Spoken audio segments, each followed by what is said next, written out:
రామ లక్ష్మణులను అపహరించిన ఐరావణుడు తన రాజ్యమైన పాతాళానికి తీసుకెళ్తాడు. రాముణ్ణి రక్షించడానికి వచ్చిన హనుమంతుడు పాతాళ రాజ్యంలోకి ప్రవేశించే ద్వారం వద్ద ఉన్న ద్వారపాలకుడు మకరధ్వజుడు హనుమంతుణ్ణి అడ్డుకుంటాడు. మకరధ్వజుడు హనుమంతుని కుమారుడు.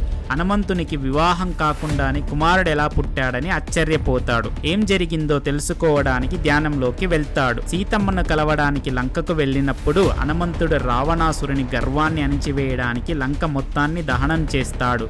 లంక నుంచి బయలుదేరిన హనుమంతుడు ఆ వేడిని తగ్గించుకోవడానికి సముద్రంలో స్నానం చేయడానికి వెళ్తాడు. అప్పుడు హనుమంతుడి శరీరం నుంచి వచ్చిన ఒక చిన్న చెమట బిందువు మకర అనే ఒక విచిత్రమైన చేప మింగేస్తుంది. కొంతకాలానికి ఆ చేప కడుపులో నుంచి ఒక దివ్య తేజస్సుతో ఒక బిడ్డ బయటికి వచ్చాడు. ఐరావణుడు ఆ శిశువును చూసి తన శక్తిని గ్రహించి అతడు మకర అనే చేపకు పుట్టాడు కాబట్టి మకరధ్వజుడని పేరు పెట్టాడు. ఆ బాలుణ్ణి పెంచి పెద్దవాణ్ణి చేసి తన రాజ్యానికి ద్వారపాలకునిగా నియమించాడు.